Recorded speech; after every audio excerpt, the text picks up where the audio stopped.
at 6:04 p.m. my time. In accordance with the requirements of open meeting law, please be advised that this meeting is being recorded, broadcast over Lunenburg Public Access. The town of Lunenburg, in response to the COVID-19 coronavirus, is currently following the guidance from the Lunenburg Board of Health, Massachusetts Department of Public Health, and the CDC regarding the virus and steps communities can take to prevent the spread, and all town facilities are open by appointment only outside of the open hours of 10 a.m. to 2 p.m. In accordance with the governor's order suspending certain provisions of open meeting law, general laws, chapter 30A, section 20, all public meetings are being conducted remotely.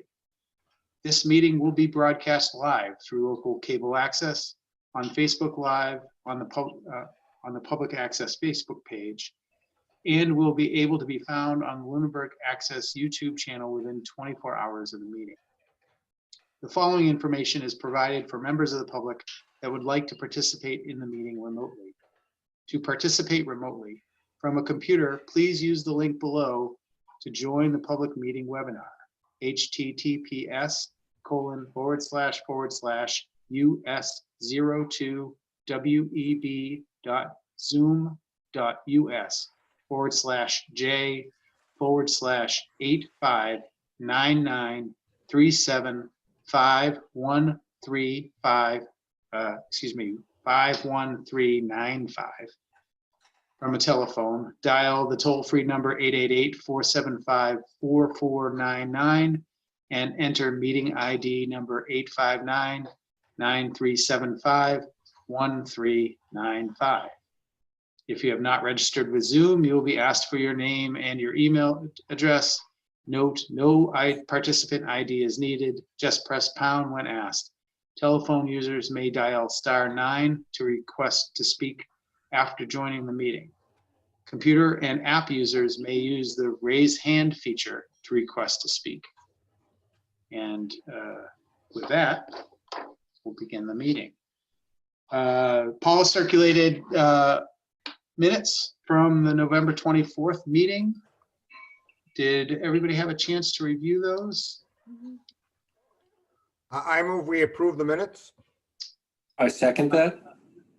It's been moved and second. I saw in the third item there, discussion with National River Watershed Association, just one minor change that I would recommend to the minutes, which is on, I think, the 5th or 6th line there, which says land can be sold outright or landowners can enter into a conservation restriction with either a nonprofit land trust or a governmental agency. If I remember Al's description of the program, I thought he said it had to be a governmental agency, was my recollection of that. Do you know what? I think you're right, Brendan. I think I remember him saying that too, but in the No, brochure that he sent, it sounded like there could be private landowners. Yeah, private landowners, but who had to hold the conservation restriction? Which conservation entity would hold the conservation restriction? I thought the entity that held the conservation restriction had to be a governmental agency. I amend my motion, if the seconder will permit, to include Brandon's recommended change.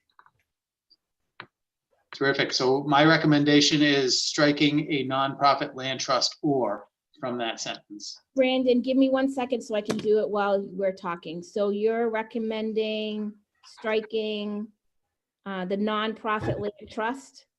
Yes, so it should read, after striking, it should be, can enter into a conservation restriction with a governmental agency. Governmental. So we'll read, land can be sold outright or landowners can enter into a conservation restriction with a governmental agency. Correct. Okay. So the original motion has been amended to accept that striking. And Mike, will you accept that? I will. Second it. All right. It's been motion made, seconded, amended, and seconded. All those in favor? Mike? Aye. Lynn? You muted? Oh, am I? No, I said aye. I'm sorry. Okay, I great. was mumbling. Bob Aye. and Karen? Aye for me. I am as well. Thank you. Brandon, I'm gonna change the subject line or the title of this document right now to what we approved, and I'm gonna send it your way. Terrific, thank you. Do me a favor, copy Marjorie on it. Then I won't forget to do that. Terrific. Thank you. Next agenda item, sticking with the Nashua River Watershed Association Forest Legacy Project. Al, I think I had forwarded the committee an email from Al after the meeting that included some additional information about the program, and then sort of a call for responses to the program for options. So I was going to say that if we're going to participate in that project at all, it seems to me we need to move forward with some sort of recommendations of strategies of how to reach out to people to see if there's anybody that might even be interested in the program and participating. I made it clear to Al that we don't have any ongoing conversations with any landowners at this juncture that we could just fold into that project. It's not quite like that. We would have to be cultivating a new potential conservation project as a result of this opportunity. He's supportive of that, but he's on a tight timeline. So I don't know if folks have given that any further thought in terms of what landowners we may want to consider outreach to.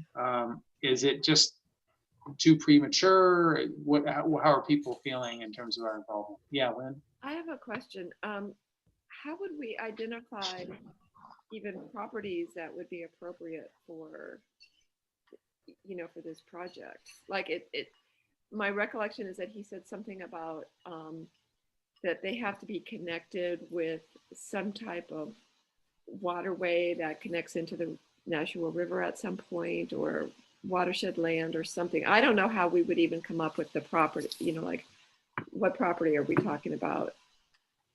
So I think in my understanding of his description, and I've certainly seen it done this way in other locations with other forest legacy programs or projects, was the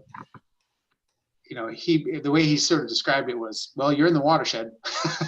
And so the entire town is in the watershed, and from an aggregation standpoint, not every project is going to be sort of a picture perfect project that fits like all of their criteria, but because we're in the watershed, we fit just sort of generically.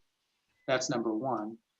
Number two, I mean, there's probably some parcels in town which would be a higher priority over others. In other words, those which have the main stem of a tributary brook flowing through them. So the Mulpus Brook, the Catacoonamon Brook, Pearl Hill Brook flowing through them. So that would probably be,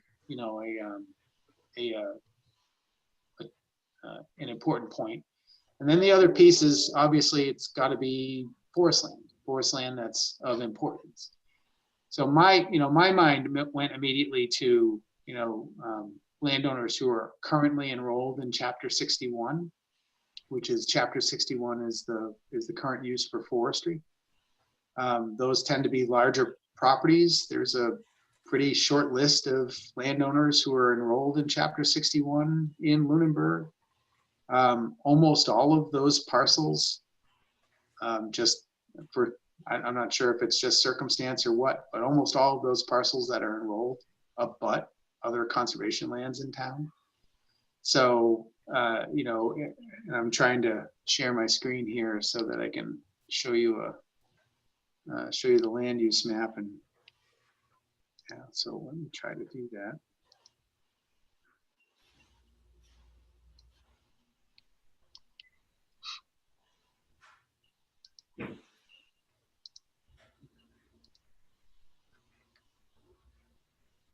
So on this map, you can see the brownish colors are parcels that are enrolled in Chapter 61 that abut other town conservation lands. So almost all of them that are enrolled in Chapter 61, save this parcel, though it does abut other municipal lands. This parcel abuts the Woodruff parcel. And this parcel is in the vicinity of a number of APR properties. I'm not counting this parcel because this green hatched on this, it means it's already conservation restricted. So, you know, this parcel, these parcels, this parcel, and this parcel are kind of obvious potential candidates. This parcel has Mulpus Brook flowing through it.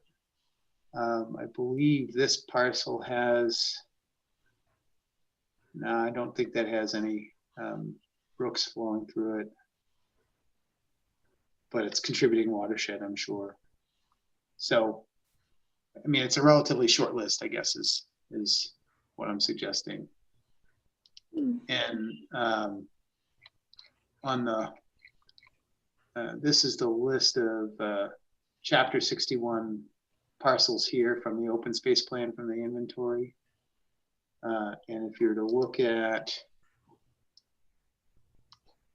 sort of the expanded version of that here, you can see it's a short number of landowners. You know, it's literally a handful of landowners. So, I mean, to me, that's as good a starting place as any for outreach to some landowners. The question really is, in my mind, is, are we, you know, it feels like what Al is looking for is something that's a little bit further along than where we are. And, you know, one thing that happens when you knock on a landowner's door is, you know, they may say, yeah, I'm ready to do something, and I'm ready to do something tomorrow. Are we ready to do something tomorrow if one of these landowners expresses an interest in that? Because they may not be willing to wait or interested in waiting for the 5 years that Al described was the forest legacy process. So, Brandon, because they're in Chapter 61, is there any disadvantage to them in joining the forest legacy program? So they could certainly, if the forest legacy program acquired a conservation restriction over their property, they could continue to have the property enrolled in Chapter 61 and continue to own and manage it essentially as they are currently. So certainly, Right, if they had no immediate motivation to sell and were trying to sort of monetize their land asset, then yeah, they could simply continue to keep their property enrolled in Chapter 61 and be patient and wait. Certainly, that's an option. right. And if so, if they joined the forest legacy program, does that preclude them taking their option under Chapter 61 to take it out of Chapter 61 and offer it to the town right of first refusal and then go through a development process? I don't know the answer to that question off the top of my head. So I believe the Forest Legacy Program, if I'm remembering correctly, requires them to sign some sort of option, which basically, or they, didn't Al say they have to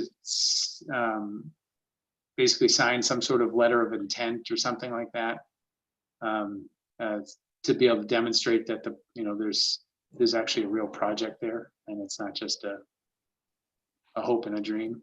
Yeah, I think he did. And I'm just wondering if it becomes another, if we are asking them, the owners, to put another encumbrance on their property. I mean, we can do that. And maybe the way to do it, since it's such a short list, is to develop an outreach letter that goes to each of these property owners to see if there's any interest at all. You know, or like you said, go around and knock on doors. But in this day and age, it's probably just as easy to to send them a, a letter from the Open Space Committee telling them what we're doing, how we're working, with the Forest Legacy Program, and do they have any interest in doing this? And then, of course, that'll generate the whole discussion about additional encumbrances. Right. Or maybe it's even more generic than that, right? Maybe it's simply, have you ever considered permanent conservation of your property, period? And we can describe the Forest Legacy Program as one alternative for pursuing, an ultimate conservation strategy for their property. But maybe there's other alternatives that landowners would be interested in. The land grant program that we've been successful at getting through state funding is a good example. Or heck, maybe somebody's interested in donating a conservation easement. We don't know until we have those conversations with folks. So we could certainly open the conversation a little bit more generically than just around the opportunity of forest legacy, I guess. But so the question I continue to ask myself is, if we're ready to do that, that's great. And maybe that list includes these landowners and maybe several others as well, where we want to take a more proactive outreach approach to conservation alternatives and options for folks, rather than just simply responding to Chapter 61 withdrawals, which is difficult. Problem is I don't want to send 10 letters and get 5 people that are interested, because we won't be able to do 5 conservation projects in a single year. And that's always the risk you run. So it has to be selective, I think, and sort of metered out.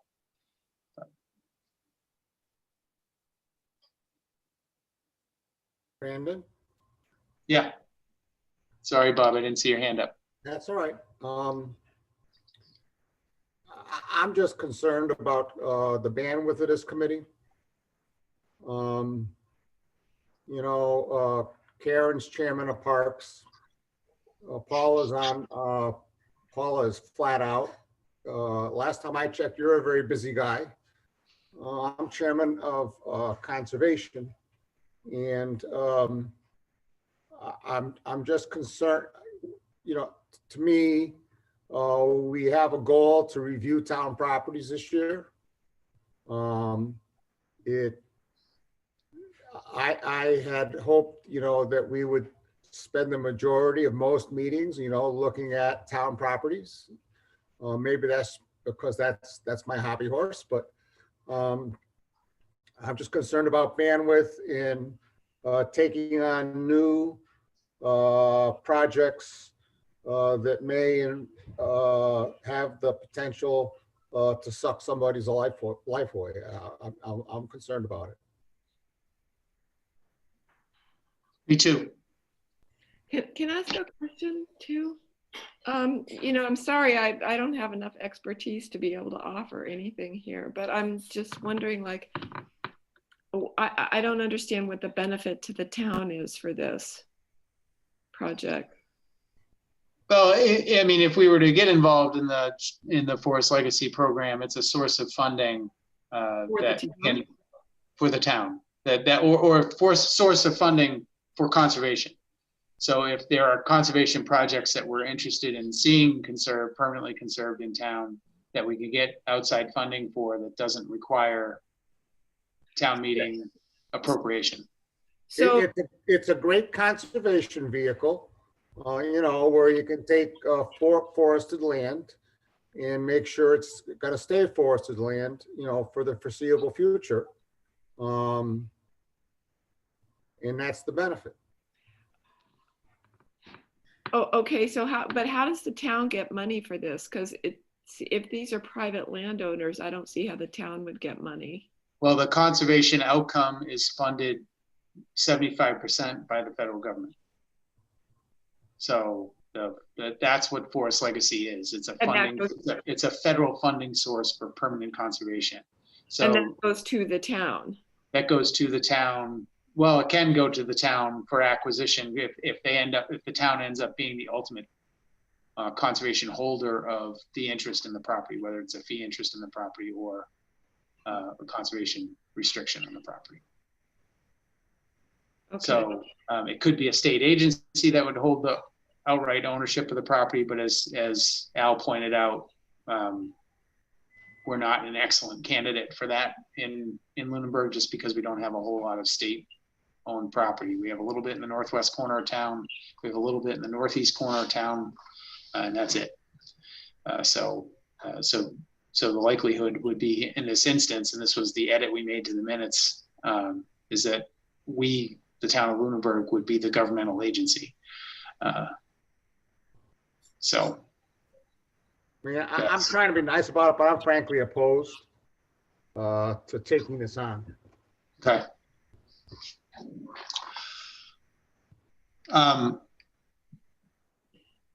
So I'm gonna actually echo your concern about our committee's bandwidth for this, Bob, and I do think some directed outreach to landowners it's in our action plan, right? It's something we want to do. I just don't think it's right now. And this isn't exactly a great time to be doing it either. It's one of those things that you probably want to do in October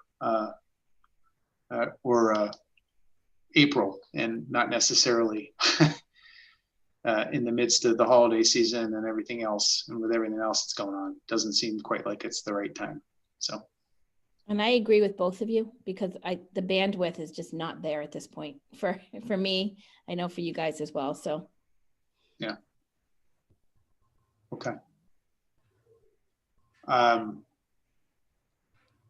Mike, Lynn, do you have any sort of objections to that course of action, or? No, I don't have any objections at all. You guys know way more than I do. I'm just trying to wrap my head around it right now. So, I would trust whatever you guys say.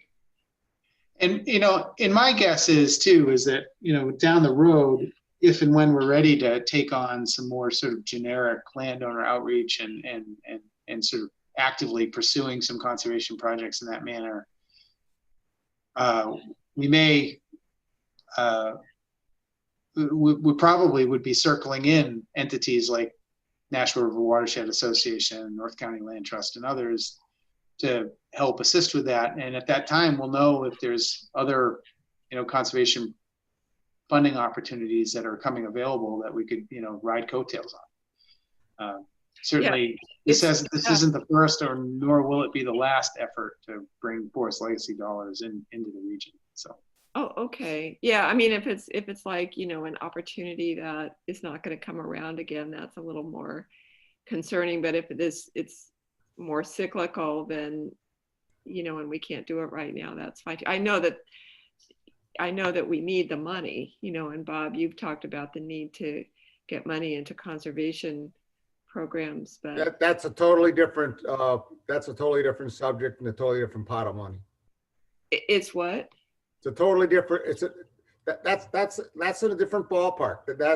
This money would have nothing to do with what I was talking about before. Oh, so what would this money be directed to then? Like, I'm sorry. Conserving land, Oh, just for preservation and not for. conserving forest. Uh-huh.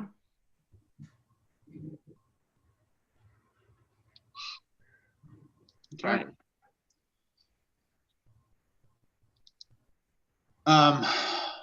All right, if there's not further conversation on that topic, then I think we'll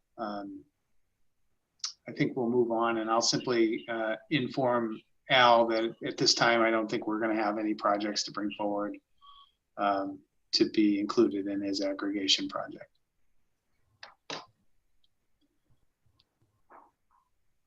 Okay. Next topic, we were going to continue the discussion of the general municipal lands conversation that we began at the last meeting in earnest. So I didn't know if there was a good way to start this conversation.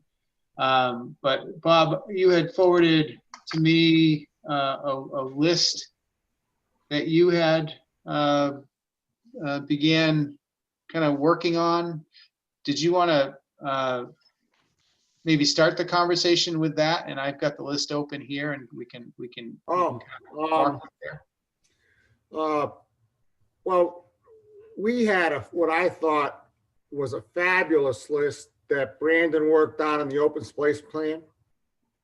And that is the first two tabs. If you look at the spreadsheet that he's got open, the rightmost tab and the second to the rightmost tab, those are straight from the last open space plan. And you know, and if you look at all the work that Brandon put into that, it has all kinds of great information about, you know, how the nature of the land and all, you know, its level of protection and all this other stuff. And then we have this the third tab over that says 2020 town owned. That's what we got from the assessor. So I went through and I did a comparison of that list with the list in the open space plan, you know, from which was like, that's from how many years ago, Brandon? 5, 6? 2000, I think 18, but that it might have been 2017 data we were using. I think it was actually older data. But at any rate, you know, and I identified, you know, all the parcels that were new from 2020. And I identified all the parcels that were from the 2000, you know, from the open space plan, you know, that no longer were town owned, you know, so we could take and figure out, you know, which ones, you know, were new and which ones, you know, were no longer town owned. And so then I took in that the next tab over where it says town owned merged, I merged those two. And then in the leftmost one, it says town owned analyzed. You know, I took out all the ones that are already conservation land. I took out all the ones that are parks. I took out all the ones that are actively in active use by the, you know, by the town, you know, like they're the town hall, they're, you know, they're in active use by the cemetery commission, they're in active use by the parks commission, you know, and looked at and came up with this town-owned, list of town-owned lands that I thought that, you know, open space should be analyzing. You know, and then since then, I also went back, I should have sent it to you, Brandon, but I didn't know you were going to do this tonight. And I also went through and identified, I think it's like 15 other properties where it's owner unknown, but they don't list town of Lunenburg first. They list the town of Lunenburg. They list owner unknown first, or maybe I did send that to you. Yeah, there's Since then I've gone through and I identified all. I updated this to show the acreage of each of these properties, and they're all 7. And I went through all of these, and most of these are just little junky properties that are abandoned right-of-ways and stuff. There's 2 of them that are of interest, because we can't do anything with these properties, the owner unknown properties, because the town doesn't really own them. Right. The only thing we could do with them is like either assign them to parks or assign them to cemeteries or assign them to conservation, because you can't sell them. well, if you take them through the tax taking property, you could. I mean, but you have to go through the tax title taking process. That's true. Okay, that's true. And so, but like Old Turnpike Road, west line 41, Old Turnpike Road, and line 43, 7031 Page Street. Those are next to some conservation lands that's off of east of Flat Hill and north of Page Street, that you know, and one of them provides access to it and the other, you know, would make it a little bigger.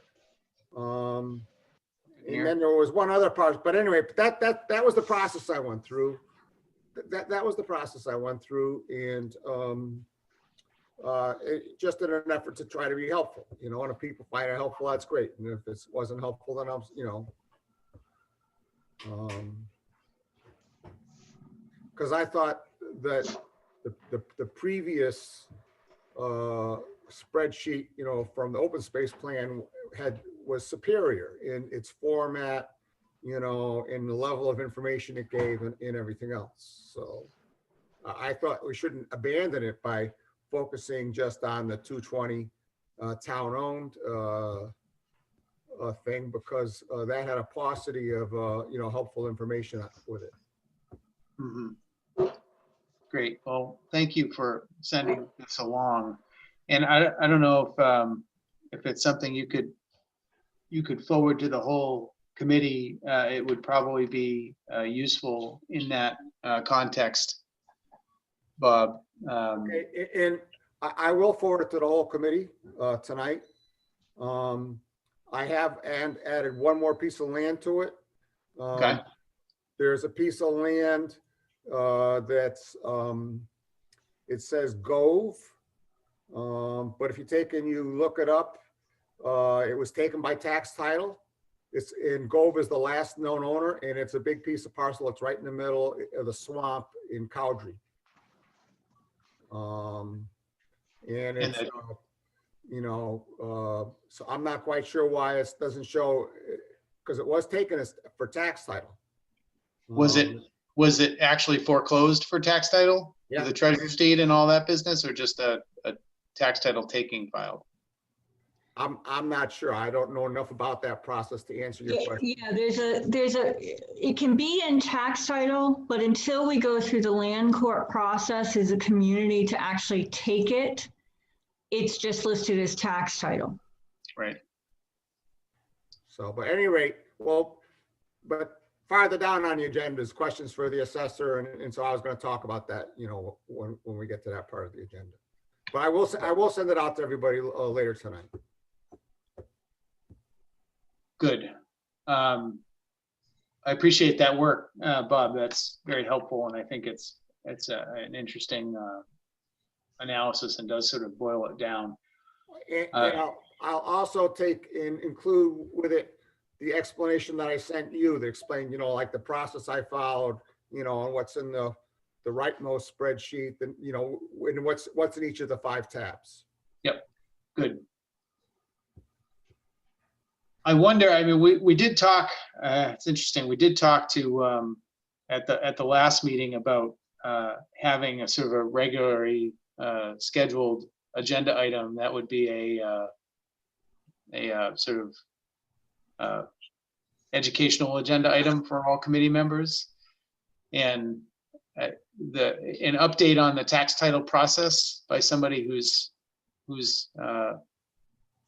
versant in that would be probably a pretty interesting, I think, conversation to have. Particularly because, you know, when you look at a lot of these smaller parcels that are on here, one of the things we've talked about on a number of different occasions is the potential for pocket parks or community gardens or those kinds of things. And these types of parcels may be just right suited for those kinds of things, depending on where they're located. So I can talk to Mylene Malari, the tax collector, and see if she can kind of give us an overview. that'd be great. Yeah, if she'd be willing to join us for an upcoming meeting or something, just to kind of give us the tax title 101. Yep, I'll talk to her. That'd be great. It probably wouldn't have to be more than 15 minutes of your time, but I think that'd be fabulous. Okay, I will ask. Terrific, thank you. How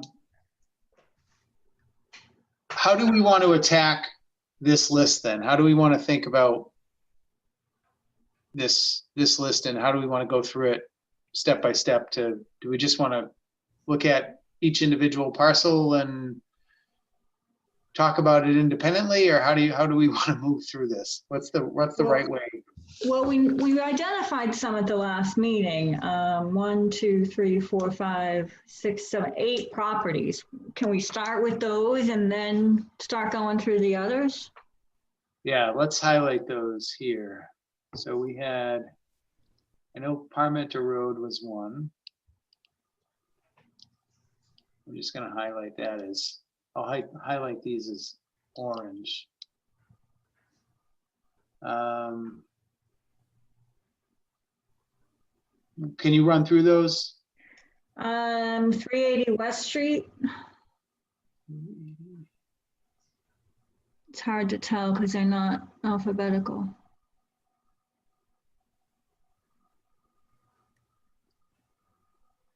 I'm not seeing it on the list. Maybe do a search. What number West Street, Paula? Three- I 380? wrote it last week or last month, I wrote it down as It 380. wasn't on. I actually did that before the meeting. So there were 4 of them that were not included on this list. Okay, these were from Mike, so maybe I got the numbers wrong. Mike, are you here? Well, I He have had, he had to 380 jump off. Okay. Okay, because Mike had a whole list. Lynn, was 1162 Mass Ave on? That was not on the list. 380 West Street was not on. Fire Road 12 was not on, and 860 Leominster Road was not on. But 0 Flynn Road, there's 2 entries for that. Yeah, Yeah. those were ones I had, yeah.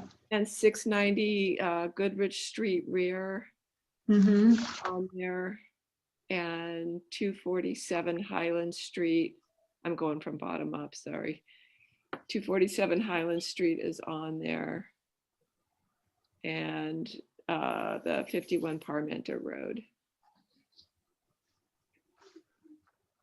What about 860 Reservoir? I'll just do a search in this column here for reservoir.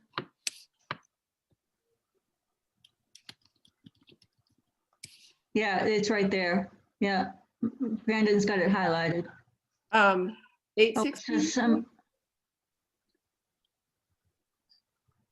Yeah, he's got it highlighted. Okay. Mike, are you here? Oh, he had to jump off, you said. Yep. So Lynn, you said Fire Road 12, 380 West Street. 1162 Mass Ave Yeah, and 860 Leominster Road. I didn't find on the list. I'm not sure where those, they might have been on the old list. I don't know. Those were on the in the minutes, you know, as Yeah, because that's what I wrote down from Mike's list last time. right.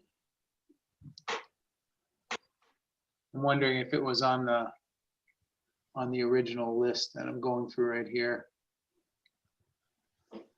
1162 Mass Ave, is that one?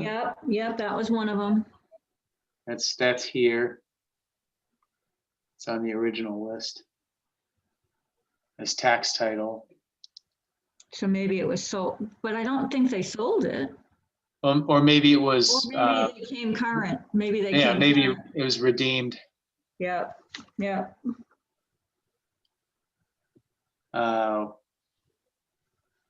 What were your other ones there? Sorry to keep saying that, Lynn. You had I'm Fire just, Road 12. There's no address. It's just Fire Road 12.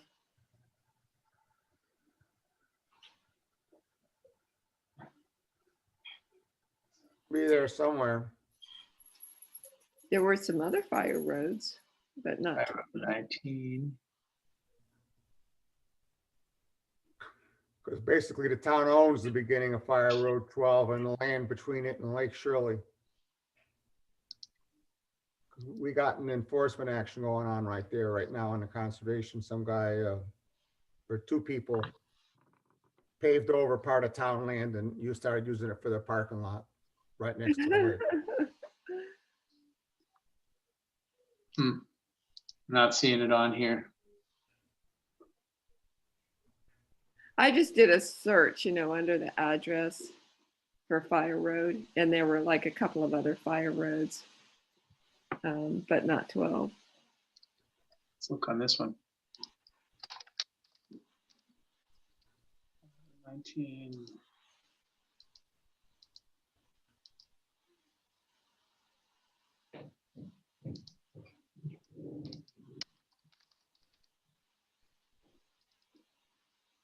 That's it. Ah.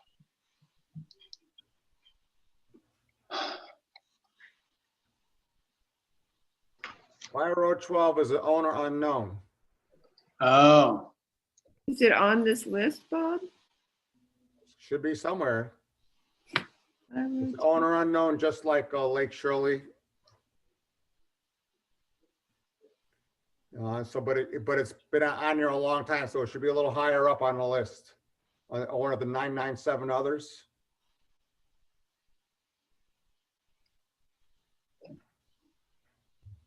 It might be. If you just highlight the It column, might be that 3.3 acres there, Lake Shirley, 0 Lake Shirley. 0 Lake Shirley, where are you? Yeah, and you go back to the town-owned merged. You see, Gotta go the other tab, Brandon, I think. yeah, right, Oh. right, 3.3. This one Yeah, what's that? is, Oh, he actually said it was 13712. So map and lot. So that's oh, it. okay, So that's it. that was easy.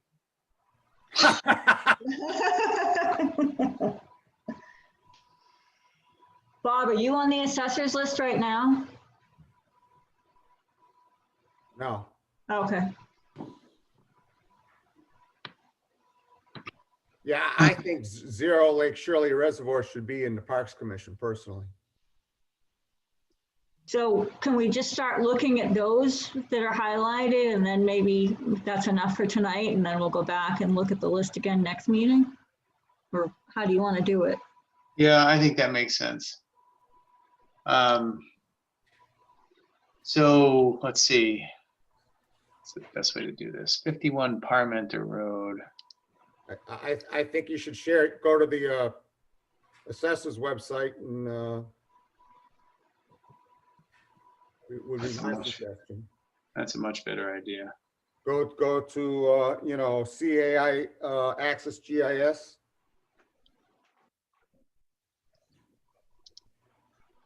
Yep.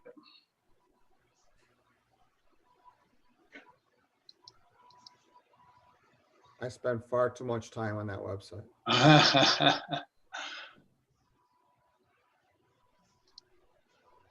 But it's incredibly useful.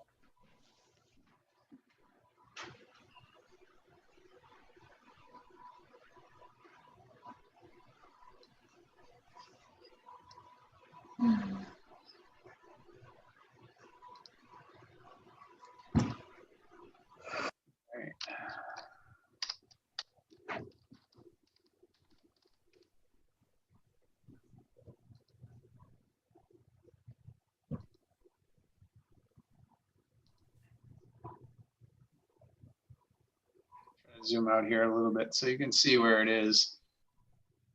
Oh boy. I don't know if you guys saw that blackout, but let's see if I can. Just out of curiosity, who's the owner of 32? The one on the point?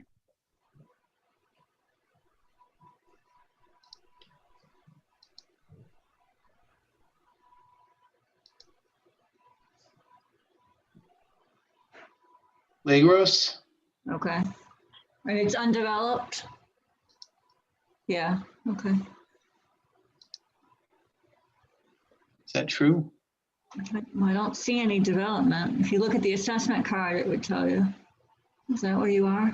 Use code 106. Does that mean anything to anybody? I think that's out and undeveloped, but if you go to the property record card,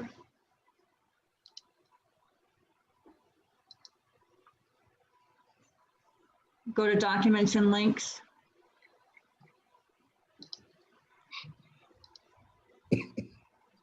Residents, And it then the says residents there. CAI, yeah, there you go.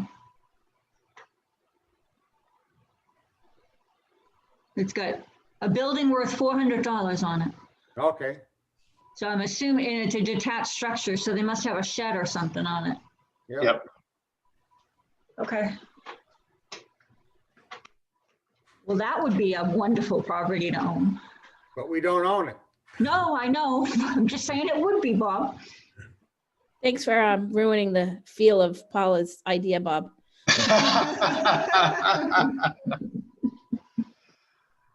Are you Um, saying I'm Debbie Downer? Yes, I am. Okay, fair enough. As long as we've cleared that up.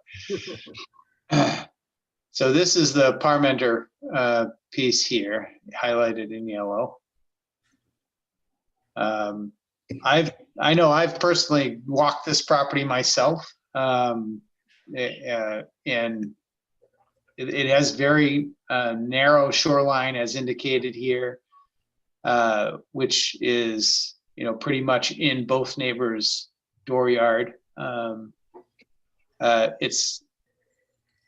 It sort of slopes down away from the road. It's not particularly attractive from a development standpoint, though I'm sure the property would be valuable enough that it could be developed.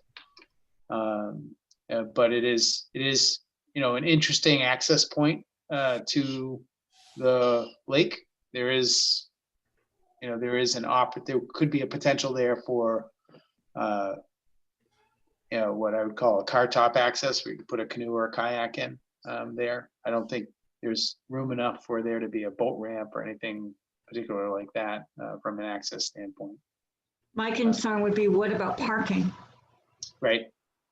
I mean, I would love to see public access, but I think when we talk about public access, we also have to consider accessibility. You know, Well, is there a place for people to park? Is there a way for people to get, you know, safely on and off the lake?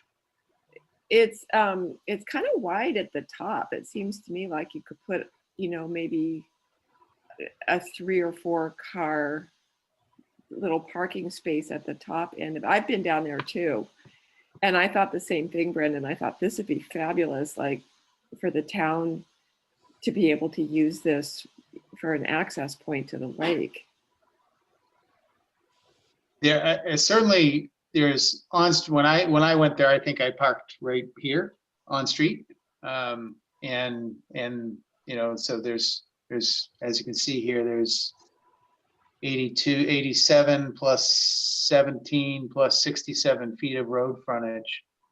So, you know, there's potential for sort of on-street parking there for a handful of cars. Well, even in looking at it, I think there would even be a potential for some off-street parking. I wouldn't go down deep into that area to create parking, but it could certainly be developed so that it would be just off-street parking. Yeah, sort of gravel so you can nose in or whatever. Yeah, there could be space for a few cars there. Not a lot, but a few. How wide is the roadway? So if the area was, you know, we had a handful of parking, and I would think that you could clear enough that you could safely have cars off the road, you know, enough, as Karen and Lynn have said. But how wide is the roadway? Could we safely say those spaces were filled? People are still going to want to access the lake. That's a good point. Is there parking? Is the road wide enough to accommodate parking on one side? I think the neighbors would probably not like that if there was a lot of traffic down there. It's very, very residential, and the road isn't super wide. And if it got to be like a destination point and there were a lot of cars, my guess is the neighbors would not be happy. Well, we got to keep in mind that that's not something we can control. Once it becomes public land and people know that that's an accessible place to get on the lake, you know, once the parking's full, doesn't mean that no one's going to park there. Yeah, I hadn't thought about that. It's at a curve in the road. It's at a, I think that I do think that even if you roadside parked, that there's still enough room to get by. If people parked normally, Well, with- yeah, there's room, but if it got to be, if there were a lot of cars, I think it would be problematic in the neighborhood. Could be. And certainly inviting, this would be a very controversial public access development site, I'm sure, because it is residential here.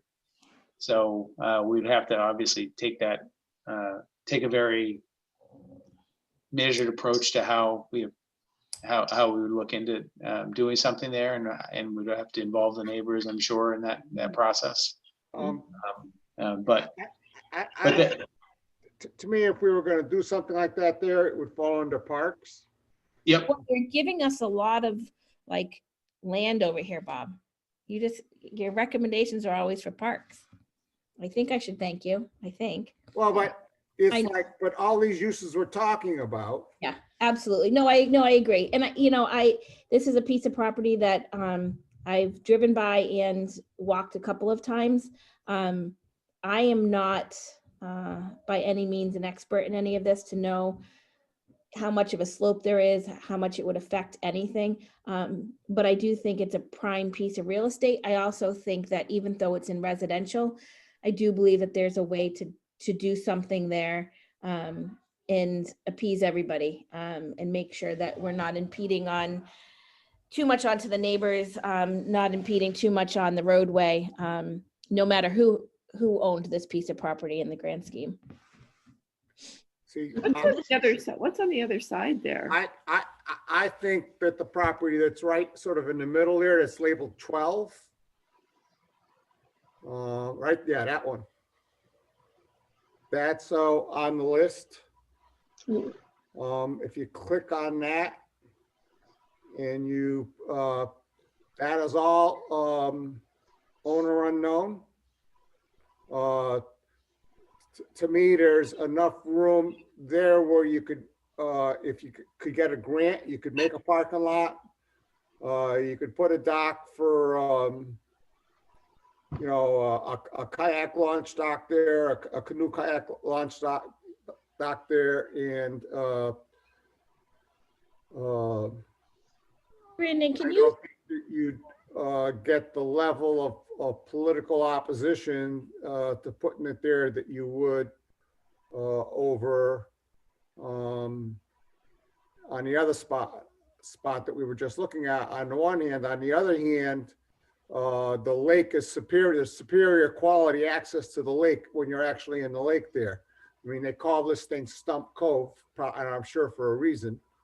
Or as it looks like over here on Parmenter, like that's pure, great, unimpeded lake over there. So.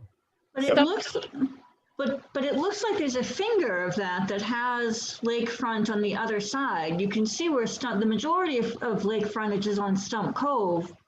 But what about that finger? That's if you take and you look at the aerials, you'll see that there's a house there, and they're using that piece of town land as their beach access, like they own it. Well, they don't though. But they don't. So yeah, I understand that. Brandon, can you scroll out for a second? I should just open it myself, but especially since I keep trying to scroll through your. That doesn't work too good, does it? I've done the same thing, Karen. Up at the top right, does that piece connect into Main Lake Shirley, not through Stump Cove, or is there a piece of land between the arm that goes up, that's a leg, Paula, that's not an arm. sorry. Paula's leg, Okay, Paula's leg and my arm, I guess I would call it my arm, up at the top right. I would call it a peninsula. Don't get technical with us. If you zoom in now on that top right, Brandon, does it Right connect? here? I don't know where you are. Yeah, we lost you. I see where he is. He's on a piece of private property over there. Yeah. Yeah, no, I think she's still on are you still on Fire Road, Karen? Yeah, is that Fire Road? The one we were just looking at? The one we were just looking at with the legs and the arms, is that considered a property on Fire Road or Reservoir? Fire That's Road a 12. Fire Road 12. Fire Road 12. So when you highlight that whole piece, there was that jut out up at the top. Yep. Does that connect into the main section of Lake Shirley, or is that also down?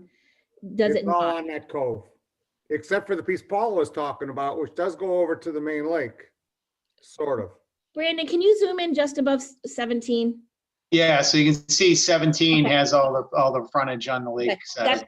I guess that's what I was curious. I couldn't see the details in there. Okay, that makes sense. Right Where's about where your cursor is where the people pave the town land and are storing their boats and trailers and every other thing on town Is that land. the town only? So the town owns, when we took over the dam, Lake Shirley had to have public access. And it was said at that point in time that a piece of land was given to the town in Stump Cove, and that was the quote, public access. Yep, Do you know which piece that is? I believe that's this piece, but I'm not 100% sure. Oh, it can't be the one we're on because that says owner unknown. Yeah, well, it could just be a mistake in the assessor's database. So what what time period was that in? I can try to look that up. Oh, I want to say the early 1990s, but I'm not sure.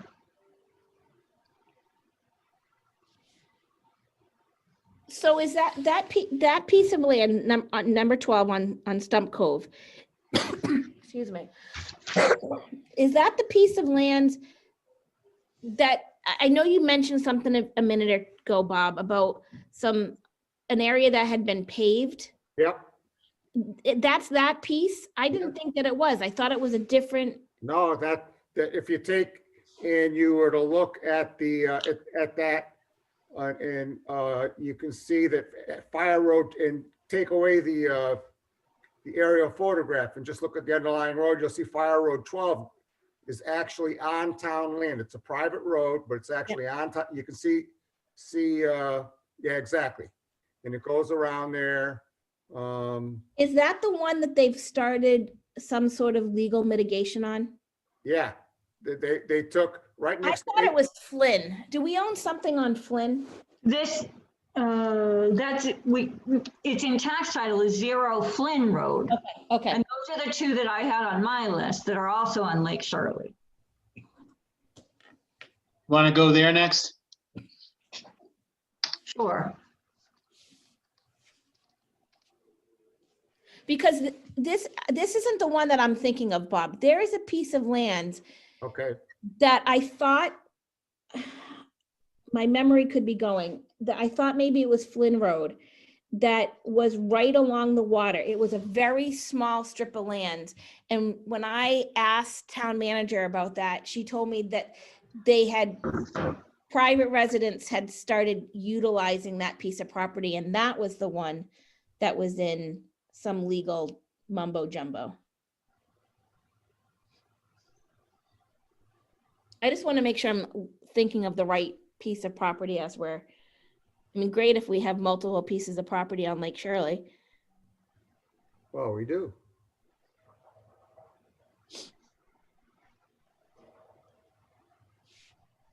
But some of them are pretty worthless and obscure.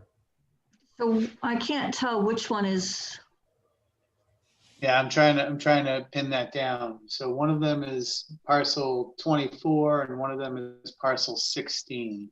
24 is the triangle in the middle there. Yep. And then 16, I think, is this little, Yes, that little teeny piece right there, yep. yep. yeah, so that doesn't provide accessibility. That little next to 17, is that where you're pointing to, Brandon? Yes, yeah, just to the left of 17. This little, Yep, I see it. And how big is 24? sorry, I didn't do that. Half an acre. 0.4 acres, a very large zoomed in 0.48 acres.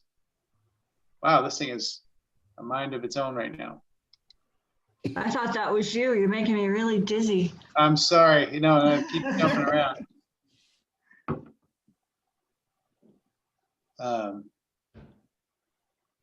Yeah, so I'm gonna just zoom out again there. So that's the town-owned piece there in yellow.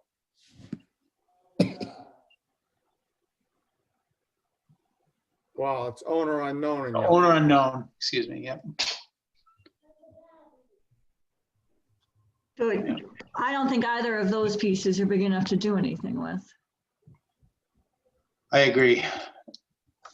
I think the Parmenter Road piece and this this other piece on stump or stunk Stump. stump cove. The only thing I can say about that little tiny strip on Flynn is, I know you're saying it doesn't look big enough to do anything with. It's my understanding that it may have been paved over there. If it's been paved, clearly a neighbor thought it was big enough to do something with it.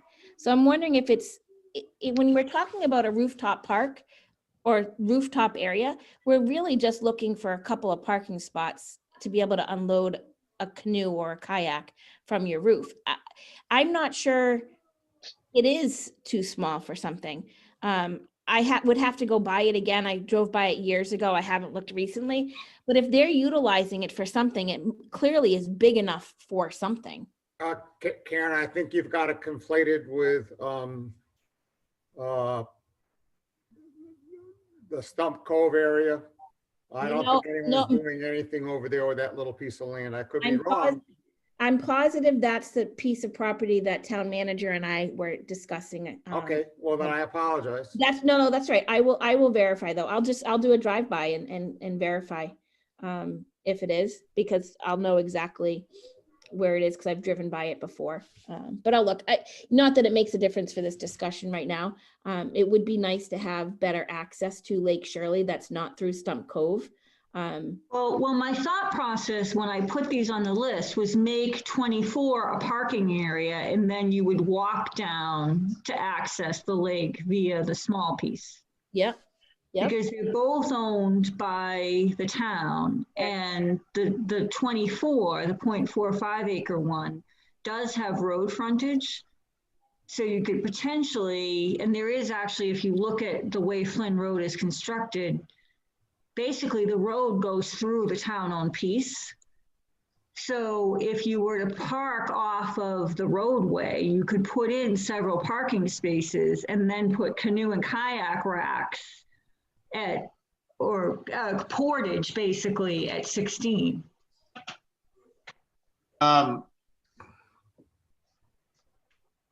Would we be creating any other potential, because I'm just noticing Flynn Road private. Right. By creating a public access on a private road, would we be incurring any sort of maintenance responsibilities that we don't currently have on the private road that we would have to consider? Good question.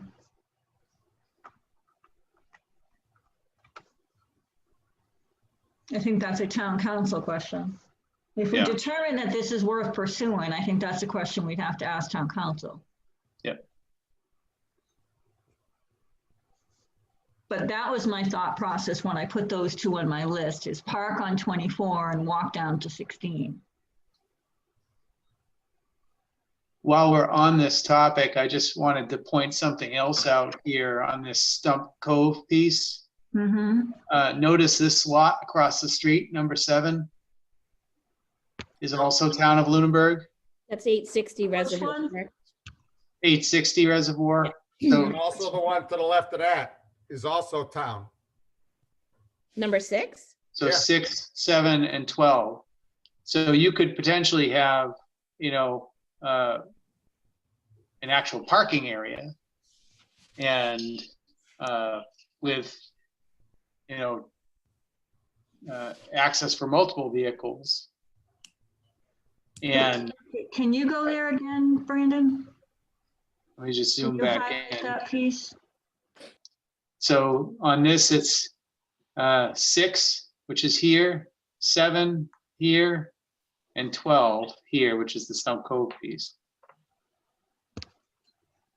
The interesting thing is that if you look on the assessor's card for 7, Yep. I believe it says cemetery department. It does say cemetery department.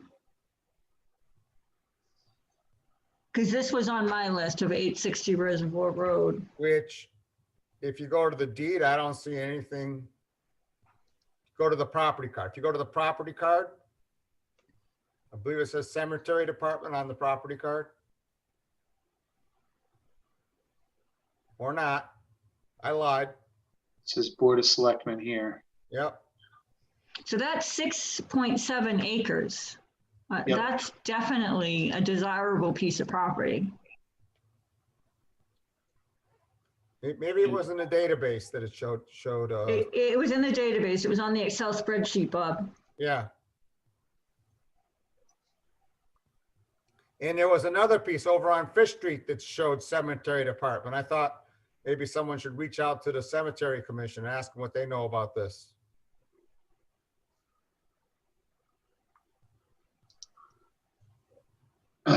And then while we're here, we might as well look at this property card.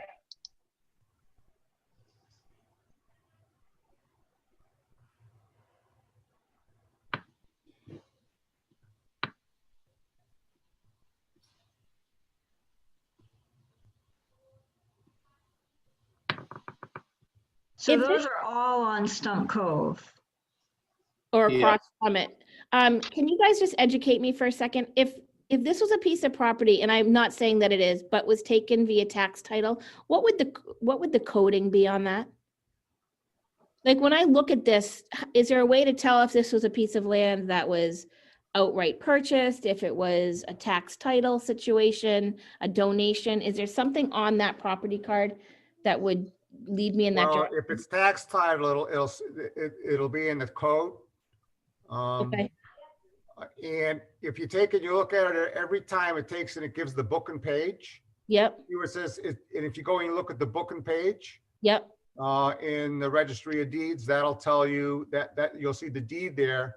And the deed will tell you a great deal, you know, like who sold it and for how much. And Okay. there's, you know, blah, blah, blah. gotcha, okay.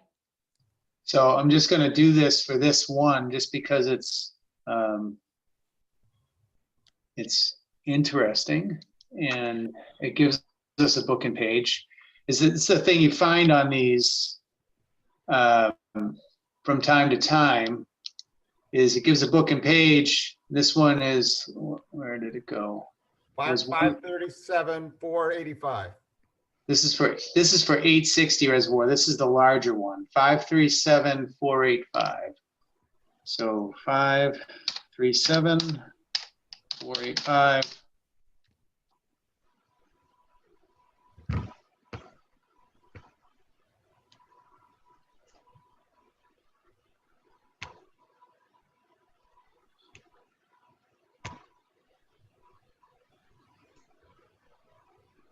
All right, so this is a tax title taking.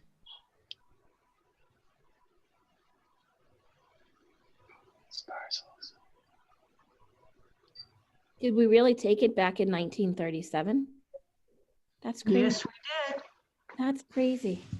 History lesson would be Great Depression, right? Probably. Yep.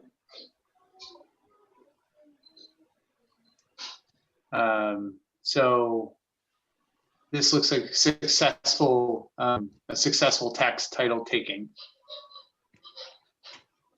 But what you typically see then is you see a deed from the collector to the town of Lunenburg, which has not necessarily happened here.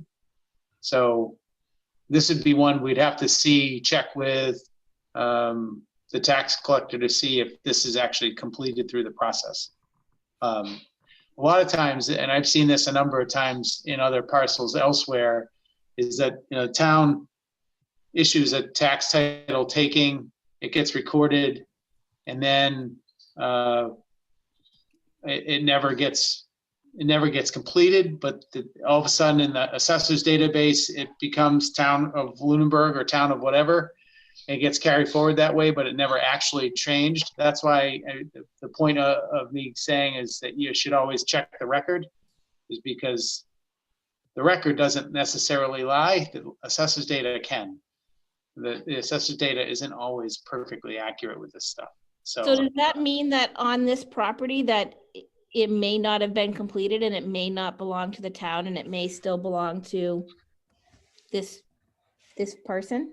this is Henry Long was the commissioner, and Yeah, the land was held by the town of Lunenburg under tax title deed, and then and then this effectuates the foreclosure. This document does, but then the town tax collector, the title of it is technically in the tax collector's ownership, and then the next step that usually got taken was the tax collector conveyed it to the town. Okay. So And so you're saying that a lot of times you have to find the deed where the tax collector conveyed it to the town? Because I don't see a lot of those when I look at the. it's all over the yard. So this is my point, is we have to communicate these things with the collector and see if the collector said, yeah, that's completed, that's owned, that's good, that's all you need, perfect. That's what I need to know. But Hey guys, before I'm gonna step away for 2 minutes. I'll be right back. Okay.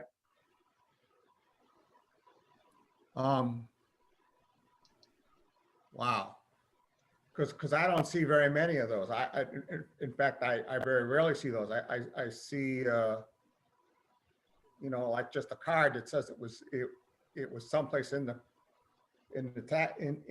tax title process. I don't hardly ever see a deed where it was conveyed to the town by the tax collector.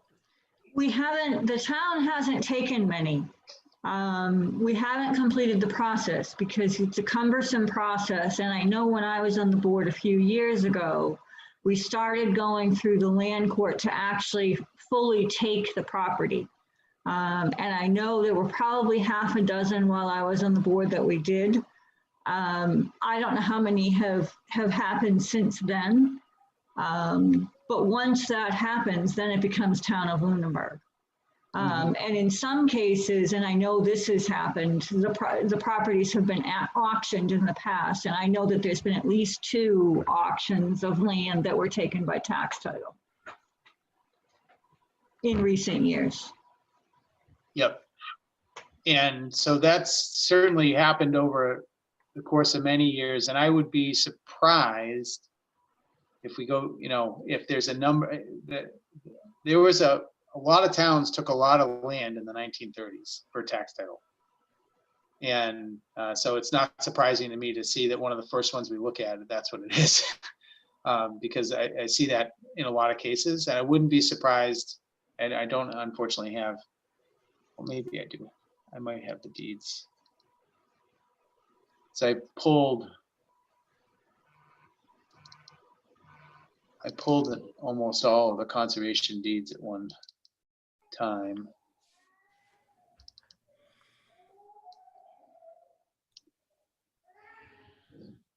Yeah. This shows up in the assessor's website as belonging to the Board of Selectmen. Right, which is that general municipal. Yeah.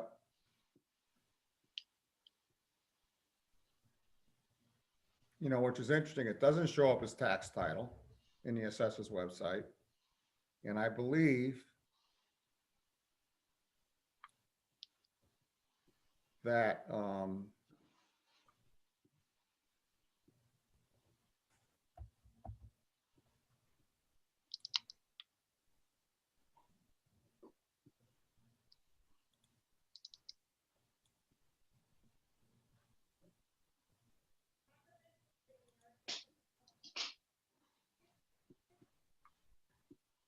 so this is what a more current tax title judgment looks like.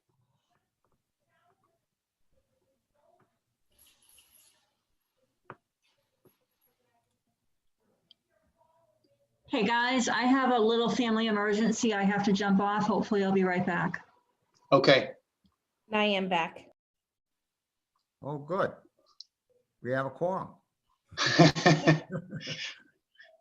We maintained a quorum, yeah. So I'm trying to see if this is one here.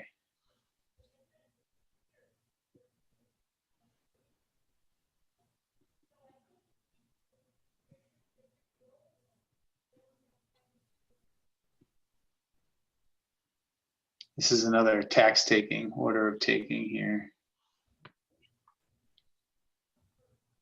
Anyway, spending too much time on these details. Sure we all have other things we need to get onto.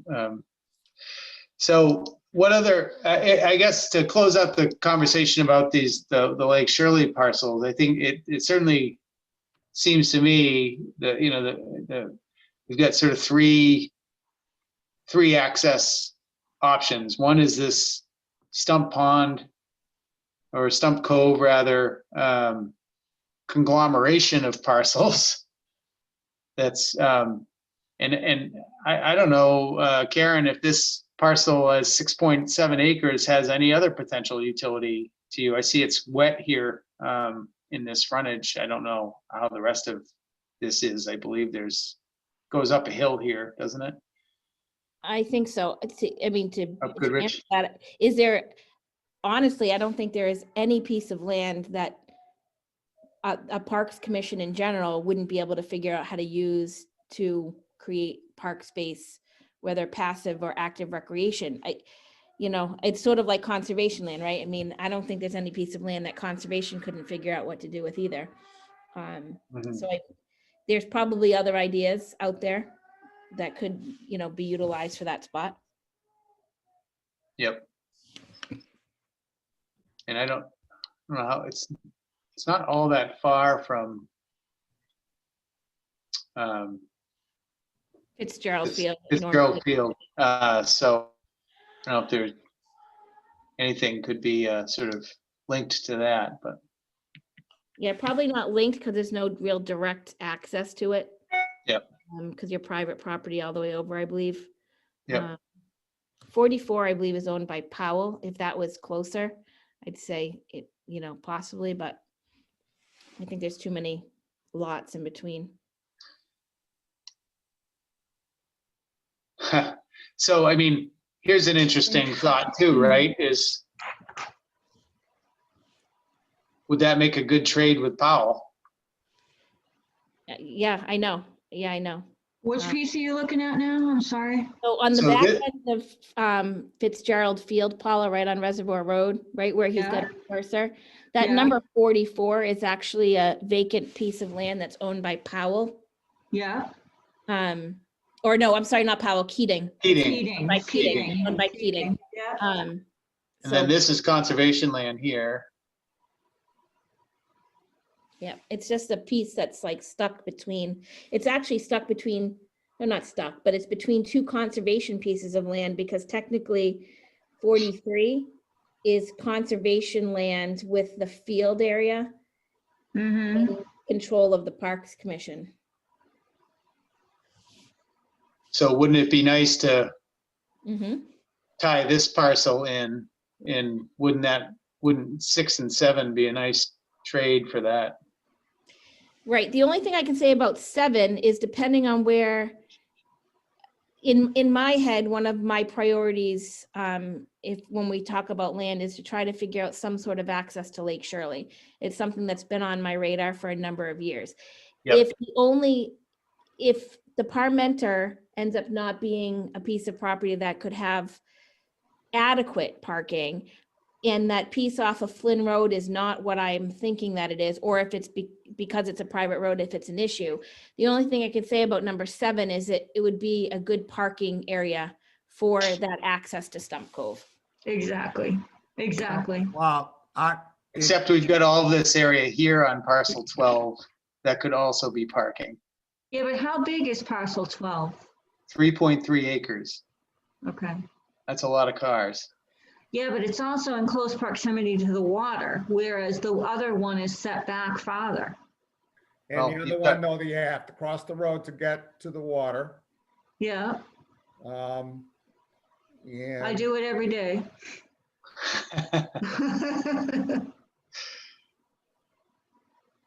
Yeah. and that's great. But if we put the parking across the street and someone gets, never mind.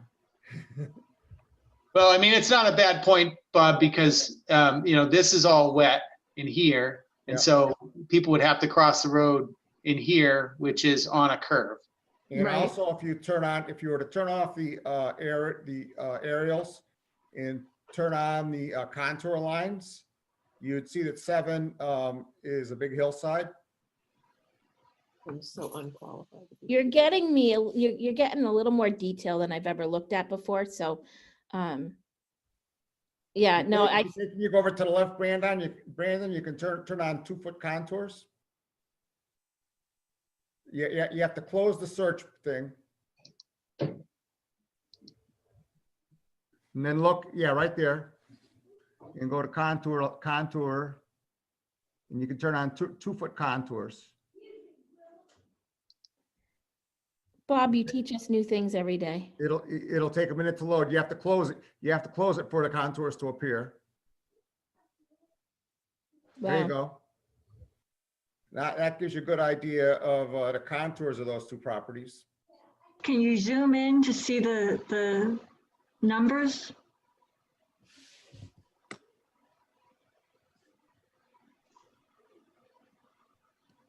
Well, you just got to know every contour is another 2 feet of rise. Now, I'm just looking at the one that's actually on the cove to see how steep that is. Yeah, it looks to me like you have this area right where the 12 is, which is pretty flat, Yeah, which would make a pretty reasonable parking area. yeah. And that was, at one point, I seriously considered applying for an RTP grant to put a parking place there and put and buy one of those kayak launch docks. And then I decided that wasn't my headache and I wasn't gonna do it. So, Passing it off to Parks, Bob, or? That's exactly what I was thinking. Because I was gonna say, you have more experience than we do. I was gonna say you can just keep it. so Nice here's, try, Karen. here's another interesting possibility with this conversation is that the state of Massachusetts has what they call the Office of Fishing and Boating Access. And their entire purpose is to provide public access to bodies of water. And they have a dedicated funding source. When you pay for a registration of your boat and yada, yada, yada, all that goes into this funding source for Office of Fishing and Boating Access. When they develop new accesses on bodies of water, which they're always looking to do, it's one of the hardest things to do in the state of Massachusetts is to develop new accesses to new bodies of water. When they have opportunities to do that, they jump at them, number one. Number two, they have an entire fleet of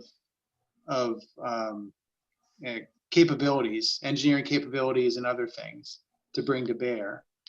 And usually what they're looking for as a return on that is that the town, if they develop an access point, that the town manages it. What we're talking about here is the town managing an access point anyway. And so should we engage the Office of Fishing and Boating Access and say, hey, we've got a parcel of land here, a parcel of land here, a parcel of land here on an enlarged Great Pond, which Lake Shirley is, that does not have any developed public access. I know when I worked for Mass Wildlife, they were extremely interested in getting access to public access to Lake Shirley. Well, I think that's definitely worthwhile. Okay. I'm That's happy, something. I'm happy to reach out to them, at least make a call. Yeah, I can. Let me get you the contact information for former colleague there. And I'm sure they would be very interested in learning more. Maybe But they yeah, even, they bring, I mean, they fund the development of it. They put in the parking area. If there's an access to the waterway, they build that. They do all of that on their dime. And then they enter into an agreement with the town that the town manages. Bob, on the map, all those little, are those the contour lines on the bottom of the lake that are in the water? It's very strange. I don't understand what's going on, Paula, but when you take and you put the 2-foot contours up, it's almost like it's bathymetric or something. I have no idea what the stuff in the water is because it doesn't make sense all the time. It's because it's it's LiDAR, which is light reflected radar, and so the reflections off the water are funky, and so that's just noise. Thank you, Brandon. I understand Thank you. Yep.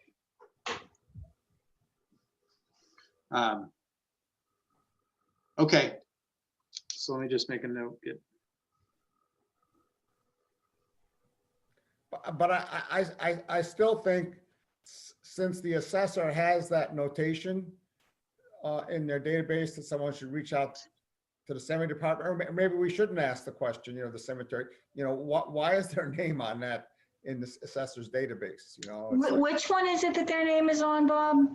It's yeah, the one where Brandon has a cursor right now. Yeah, the 860 reservoir. Oh, on 7? Yeah, that is 860 reservoir. Okay.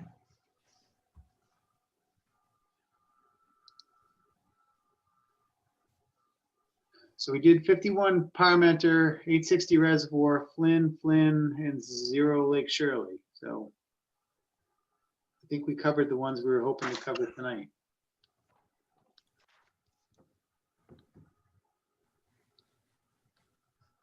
Well, let's just declare victory then.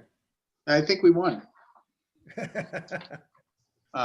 Okay, great. Does anybody have anything further they want to talk about on this topic, or what I'd like to do then, if not, I'd like to ask that at our next meeting, if there were any follow-up steps that we had on these parcels in particular, we'll discuss those. But then if folks want to recommend the sort of next 4 or 5 to go through, or if there's a slate on there that you think we should just bypass that have neither conservation nor recreation interest, then we should handle those as a slate as well. But I just would appreciate it if people would kind of prioritize their next batch, and we can have the same sort of conversation. Sounds great. Good. So moving on to item 5 here. Bob, you had asked for questions about the assessor's database. It's like, I'm looking at the assessor. I understand the assessor's database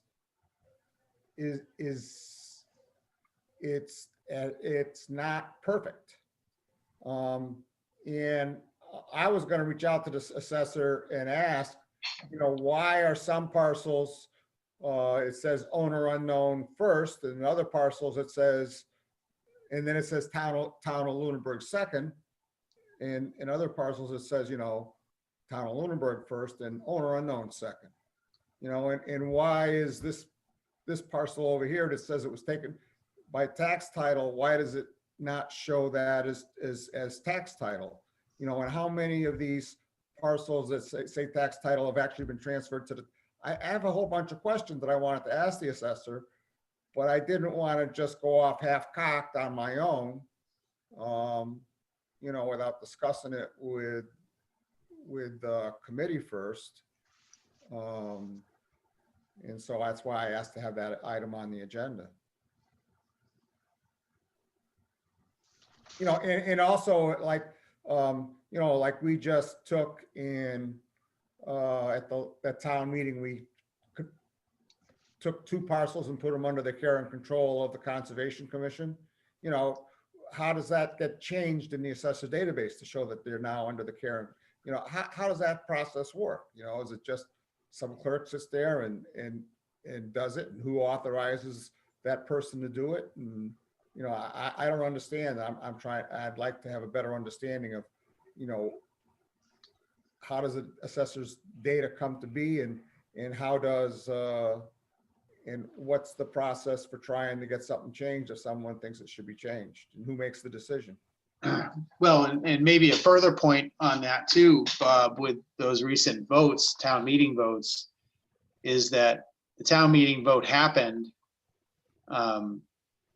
but there's not necessarily evidence of that in the chain of title. Exactly, and that's, I have a meeting with Adam Costa tomorrow at 11:40. Okay. And that's one of my questions. You know, where is it going to show on the registry of deeds that this has happened?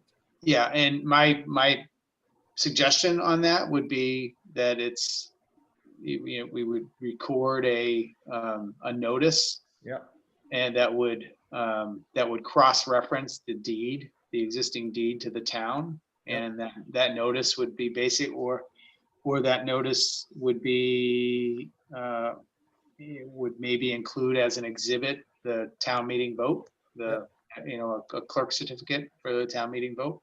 Yep. And, you know, 2 pages that you record at the registry to actually make it formalized. yeah. I got like 8 questions for Adam Costa tomorrow. And four or five of them deal with the assessors and getting stuff recorded with the registry of deeds and stuff like that. Hey, Bob. Yep. Just double check your time. You're not down for 11:40 tomorrow. You're down for noon. Just FYI. I only knew that because I just had it opened. Matt Merle signed up for noon. I signed up for 11:40. Go back and double check it then, because I just got an email tonight and I'm down for 11:20 and there's nobody at 11:40. Okay, that's interesting to me. Yeah. So just giving you that heads up. Sorry to Thank hijack you. the direction of the meeting. Thank you.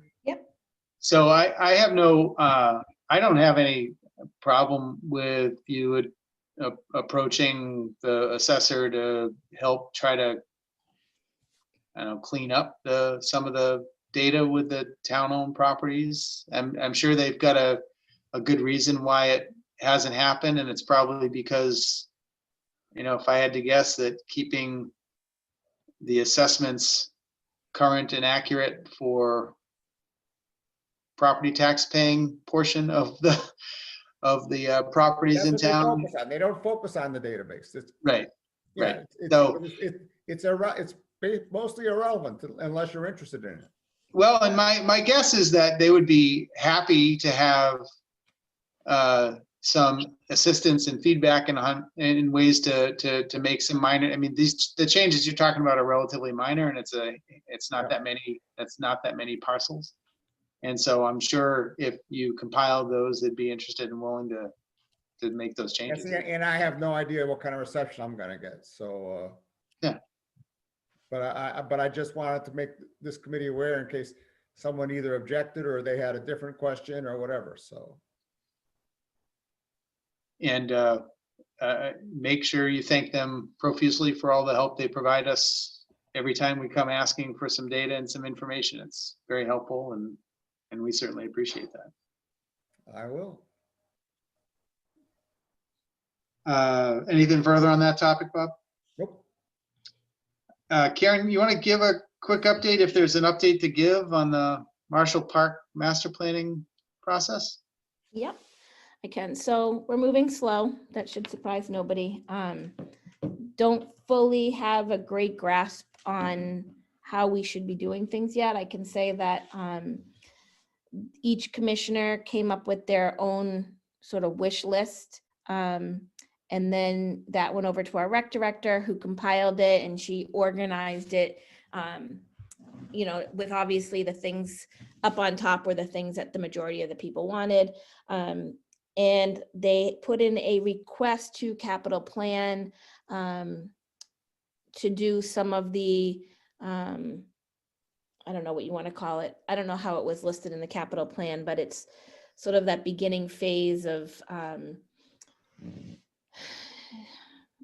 have drawing a complete blank tonight, sort of figuring out where all the boundaries are, where exactly property lines are, and to start looking at some design options. That went into the capital plan for, the request went in. I don't know where it will fall on the final list, if it falls under it at all, but that did get submitted. Yeah, so that's really where we are. We're not really too much further than that. And this is probably where we will be for a little bit longer while we figure out if that request gets put through to capital plan. I can say that the skate park is coming to meet with the park commission after a joint Board of Selectmen meeting that we had with the skate park and parks. They're now coming to meet with just the Parks Commission to talk about potentially moving the skate park project into Marshall Park. And that would be happening before really the master plan was completed for that property. So yeah, I just don't, if anybody has any experience in this, I really am a fish out of water on this. I'd love some guidance and just coming up with a timeline of what it should look like and as we move through it, so that I'm not sort of hopping all over the place and creating that plan. I'm gonna recommend that you get in touch with the park manager. Obviously that state grant funds these very types of projects all over the state. So they probably have a lot of experience with processes and the best, which ones work really well and which ones don't. Yep. And the other reason I think that's a good idea is because ultimately we may be asking them for money. And if we ask them for advice first, they're going to be a lot more receptive to when we ask them for money. Okay. So I think it's a good place to start. And if nothing else, she may be able to refer you to other local communities that have done this fairly recently. So she may be able to say, they did in Littleton, they just did this great process for blah, blah, blah. And you should talk to so-and-so at the town of Littleton. Okay. And sort of network it that way. I think that would be the best way to do it. Okay. So I'll forward you Melissa's contact information. Thank you. Yeah, again, it doesn't matter how long I've been on the Parks Commission for, there's always something new. And this is the first big major thing that's so new to me. And depending on who you ask, you get different answers and different advice. And I'm looking, to talk to somebody who, like you said, can point me in the right direction of maybe a town or somebody that has done this, that I can sort of look to see what their process was and what they use for a timeline. Because right now I just feel like we're sort of jumping all over the place with no concrete plan. Yep. So, yeah. Okay. Yeah, I think that's the right place to start. Good. I'll forward you that information. And Okay, thank you. Like I said, just the relationship building there is important too. The other person you could potentially contact here in town, and I know she's in the planning office in the city of Fitchburg, is Liz Murphy. Okay. And she may have some suggestions too. Okay. Thank you.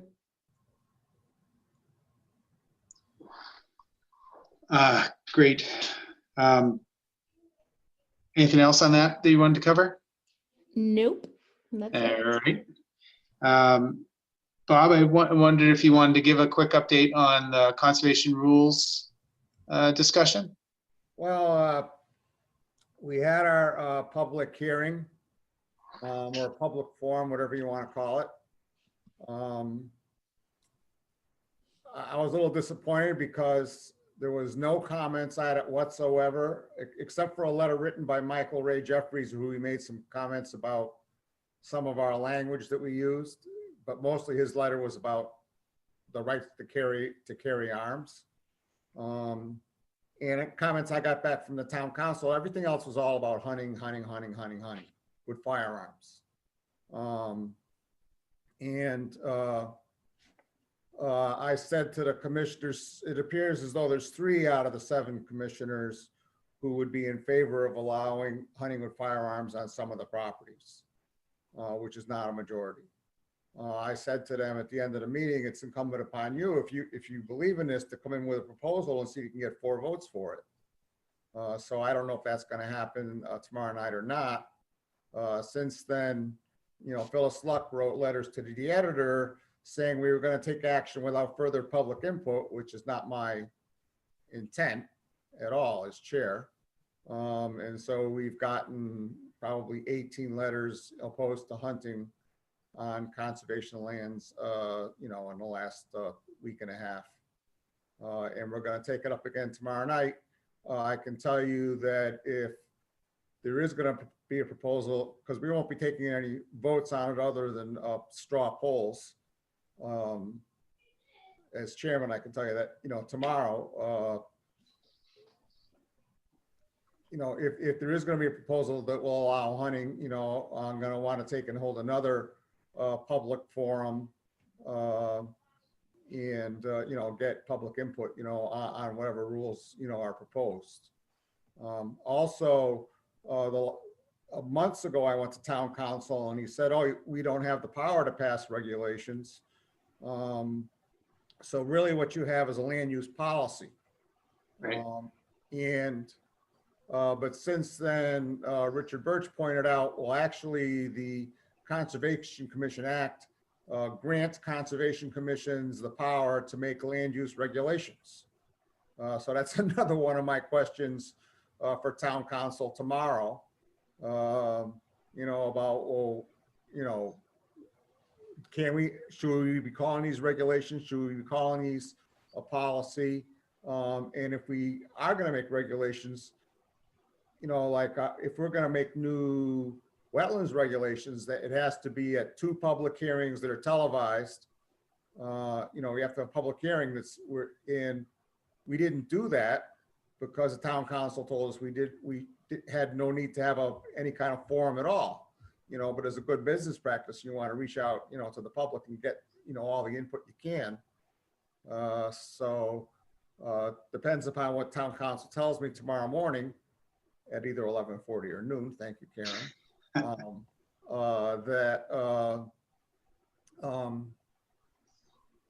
That'll have an impact on what happens also. So that's about where we are. Okay.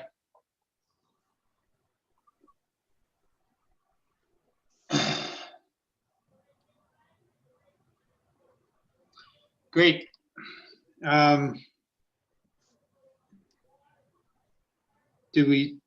you need any further input from the committee on that, or? No, I was frankly disappointed nobody cared about any of the other stuff, but that's okay.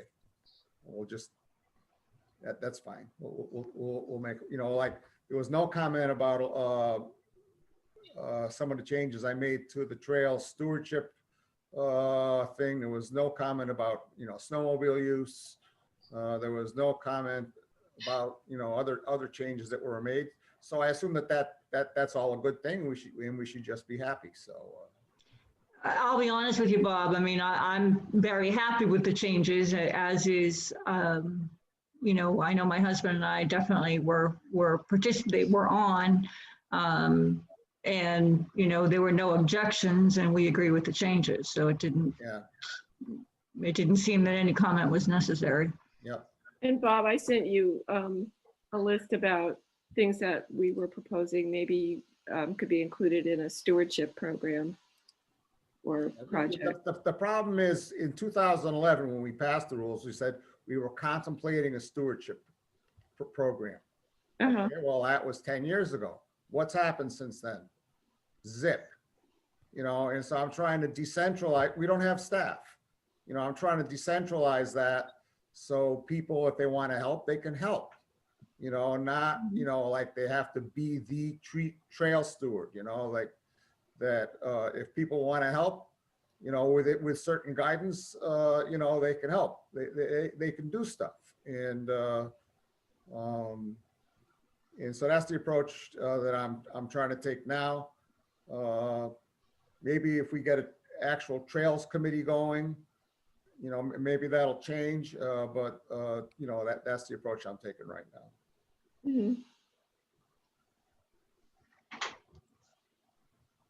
Because to be honest with you, the only organization who's done any trail work in this town for the last 15 years has been the Lunenburg Snow Riders. And we, you know, want to continue that, you know, and are continuing that. And we like the changes that you're proposing. So there were many of us on the meeting and didn't comment because we agree with all the changes. And sometimes less is more. Exactly. That's comes what to our comment. thought process was, Bob. Right. I think too that there are more people maybe that are aware of it now that would be interested. Well, but the other thing that's going to happen, Lynn, is when I actually implement my grant and we have trail signs and we have a website, I think that the amount of trail use in this town will double or triple. Uh-huh. And we'll be victims of, and we'll have to be worrying about overuse rather than nobody knows where they are and stuff like that. So, Yeah. Which is one of the reasons I'm concerned about firearms, because I do think it'll double or triple the number of people who are walking around in the woods with their kids. I agree with you. So Yeah. we're not going to debate that tonight. That's not No. what this meeting is. No. But I liked the changes that you made. I thought they were good. Well, thank you for this opportunity, Brandon. See, Bob, you did such a great job that none of us felt the need to comment because you just did it perfectly.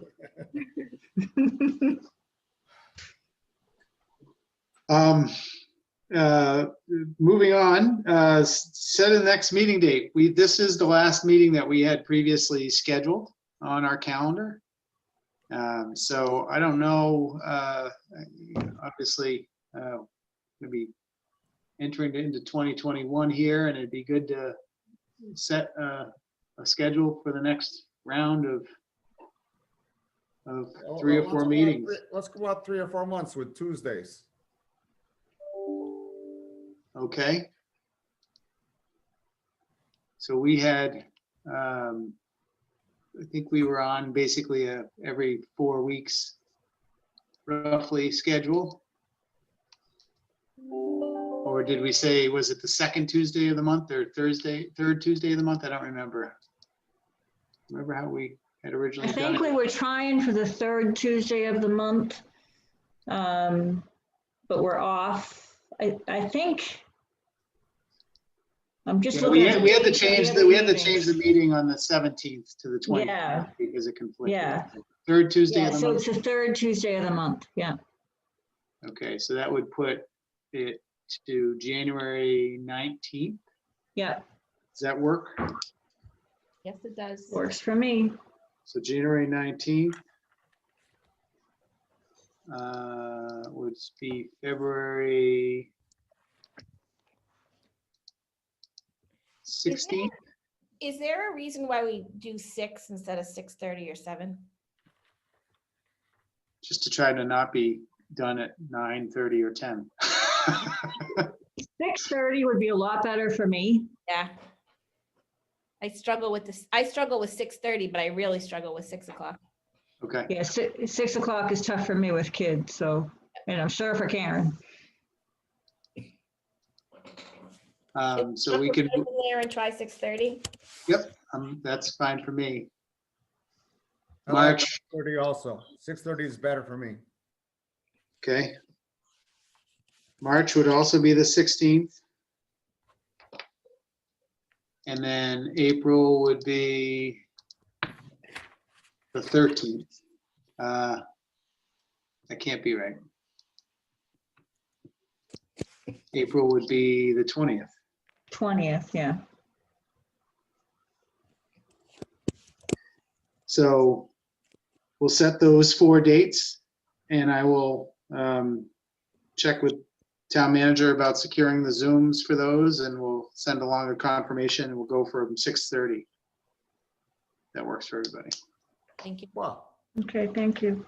Great. And then, yep. go Sorry ahead. I was late. Sorry I was late joining, but just a question. Did you guys approve the minutes or were there changes? We did made approve one. them. Sorry, go ahead, Brandon.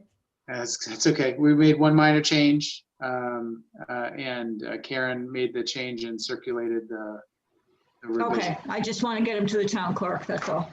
Okay, And Karen has graciously accepted taking the minutes for this meeting, so. oh, good. So I didn't need to be writing all this. Oh, if you- Okay, Paula, I honestly, I have half done notes. My plan was to go back on the video. So if you have enough notes to run, go for it. If you don't, I'll go back to the video. If you can just send me the discussion on the Forestry Legacy Program and anything that happened before the Forestry Legacy Program, I can take it from there. Okay, I'll send that over as soon as it gets posted. All right, awesome. great. Any other, I'll open it up for public comment. Is there any other public comment from anyone? Let's start with the members of the committee. Anybody in the members of the committee have any further public comment? Oh, I do, actually. I mentioned at the capital planning meeting tonight, the idea of that Chris Menard had brought up at our last meeting about the stabilization fund for land protection and acquisition. And several members actually thought it was a very intriguing idea. How it would be able to be executed is questionable because of the statutes regarding town meeting action, and revolving accounts it wouldn't necessarily be a revolving account. So what kind of account would it be?